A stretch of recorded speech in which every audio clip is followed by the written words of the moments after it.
Hello बच्चों, good morning. आज हम ज्ञान एवं पाठ्यक्रम की थर्ड यूनिट के बारे में अध्ययन करेंगे। थर्ड यूनिट के बारे में चर्चा करेंगे।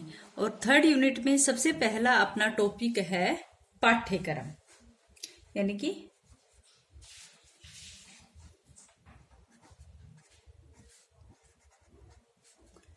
पाठ्यक्रम। और पाठ्यक्रम में यहाँ पर अपना जो टॉपिक है वो है पाठ्यक्रम का अर्थ, इसकी प्रकृति, पाठ्यक्रम की प्रकृति और इसके उद्देश्य, और विद्यालय में पाठ्यक्रम की आवश्यकता, इसके बारे में हम अध्ययन करेंगे।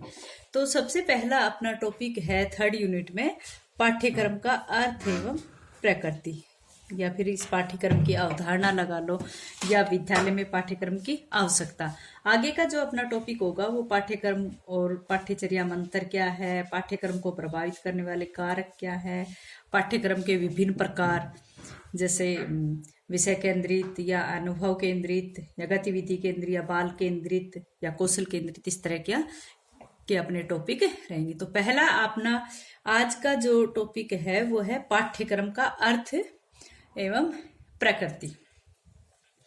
अब पाठ्यक्रम का अर्थ क्या होता है? देखो, शाब्दिक अर्थ के बारे में बताने से पहले मैं ये बताती हूँ कि पाठ्यक्रम होता क्या है। बेटा, आप सभी जानते हो कि शिक्षा एक व्यापक एवं गतिशील प्रक्रिया है। कैसी है? शिक्षा एक व्यापक एवं गतिशील प्रक्रिया है, हमेशा गतिशील रहती है और व्यापक है, यानी कि जीवन पर्यंत चलने वाली, और हर जगह शिक्षा जो है वो चलता रहता है। ज्ञान प्राप्त करने की जो प्रक्रिया है वो चलती ही रहती है। तो मानव विकास की जो आधारशिला है वो शिक्षा को ही माना गया है, और इसी शिक्षा के माध्यम से व्यक्ति के व्यवहार में भी परिवर्तन होता रहता है। व्यक्ति का जो व्यवहार परिवर्तन है, व्यवहार में परिवर्तन भी किसके कारण होता है? शिक्षा के कारण। तो परिवर्तन जो है वो लगातार होता रहता है, आप सभी जानते हो।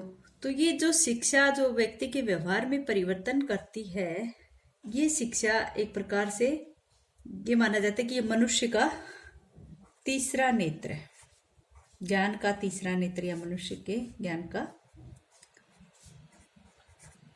तीसरा नेत्र किसे कहा गया है?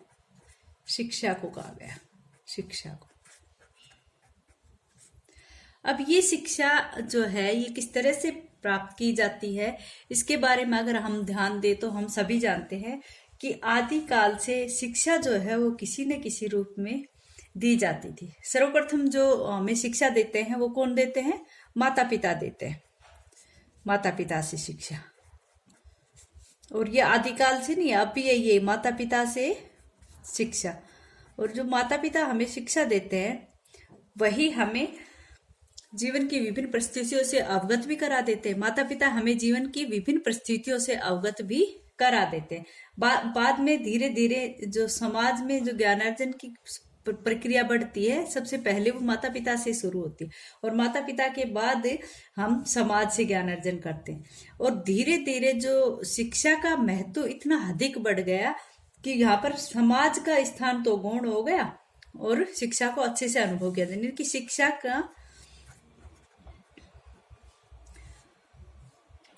का अनुभव इतना अधिक होने लगा कि समाज का स्थान वहां पर क्या हो गया? गौण होने लगा। कि भाई ऐसा अनुभव किया गया कि शिक्षा की आवश्यकता हमें अधिक है, तो वहां पर समाज का स्थान क्या हो गया? समाज का स्थान गौण हो गया। और उस ज्ञान को प्राप्त करने के लिए, उस शिक्षा को प्राप्त करने के लिए हमें किसी आश्रय की जरूरत महसूस होने लगी। तो उसके बाद जब ऐसा महसूस किया गया तो ऐसे लगने लगा कि शिक्षा के लिए कुछ विशेष व्यक्तियों के द्वारा, कुछ विशेष स्थानों पर विशेष व्यक्तियों के द्वारा, या विषय विशेषज्ञों के द्वारा, कुछ भी विशेष व्यक्तियों द्वारा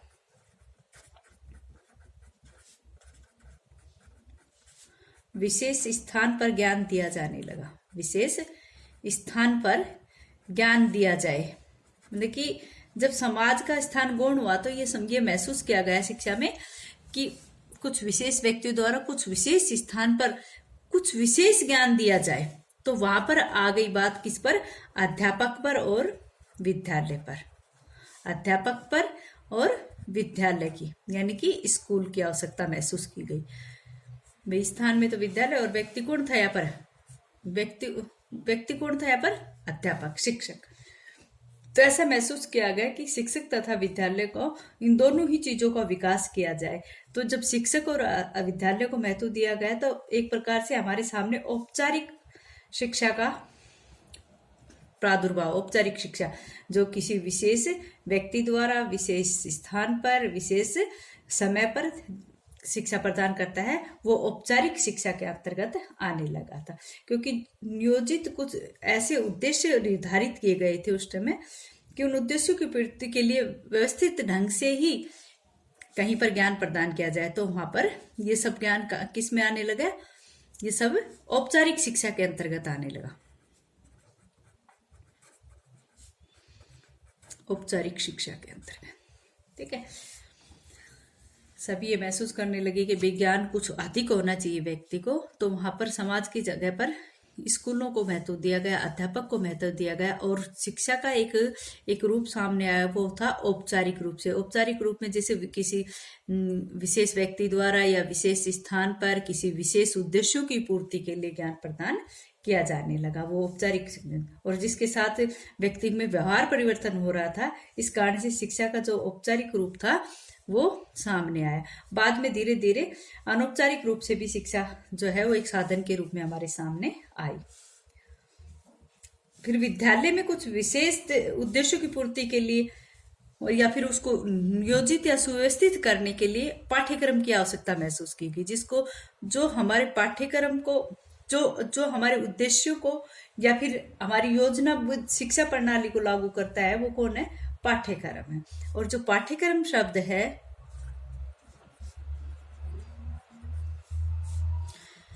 पाठ्यक्रम का जो शाब्दिक अर्थ है वो क्या होता है बेटा?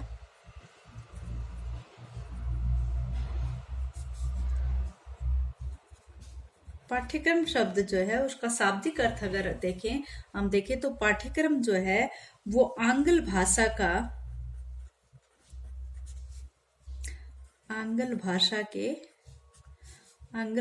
के करिकुलम, CURRICULUM,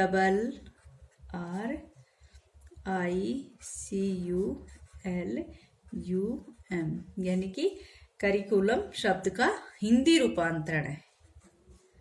जब हम पाठ्यक्रम की बात करते हैं तो पाठ्यक्रम का जब शाब्दिक अर्थ देखते हैं तो ये जो पाठ्यक्रम शब्द है ये आंग्ल भाषा के करिकुलम शब्द का हिंदी रूपांतरण है। ये हिंदी रूपांतरण है। और ये जो हिंदी रूपांतरण है ये भी लैटिन भाषा का है। ये जो करिकुलम शब्द है, यह लैटिन भाषा के कुरेर शब्द, लैटिन भाषा के कुरेर, CURRER, कुरेर शब्द का से बना है, जिसका अर्थ है दौड़ का मैदान,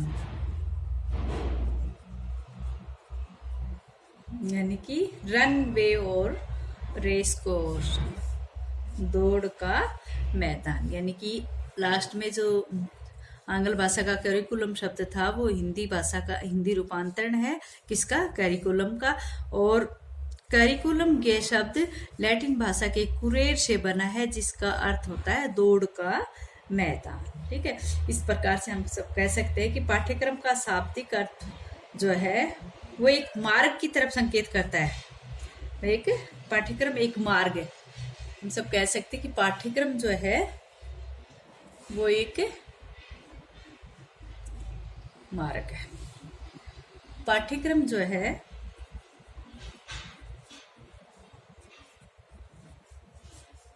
एक मार्ग है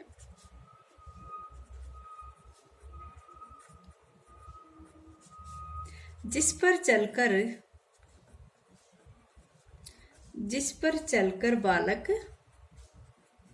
पाठ्यक्रम एक मार्ग है जिस पर चलकर बालक अपनी शिक्षा प्राप्ति करता है।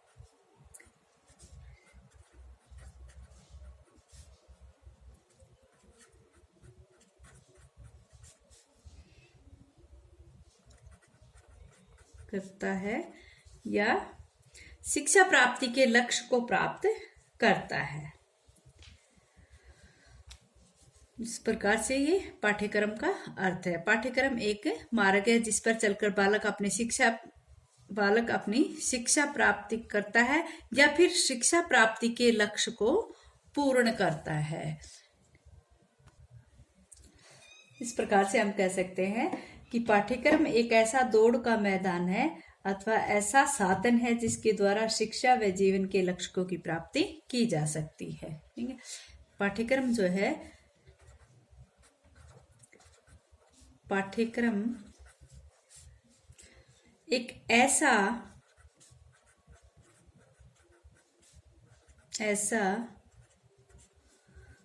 दौड़ का मैदान है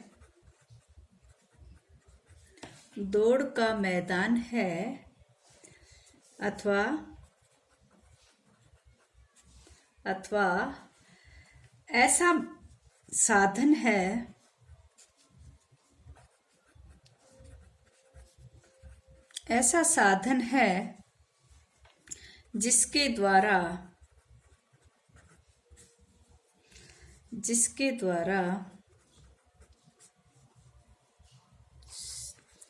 द्वारा शिक्षा व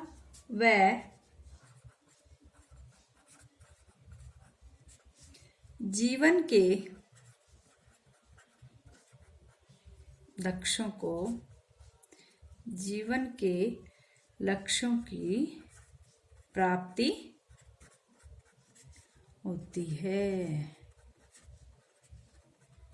ठीक है, पाठ्यक्रम ऐसा दौड़ का मैदान है अथवा ऐसा साधन है जिसके द्वारा शिक्षा व जीवन के लक्ष्यों की प्राप्ति होती है। अच्छा बच्चों, आज इतना ही।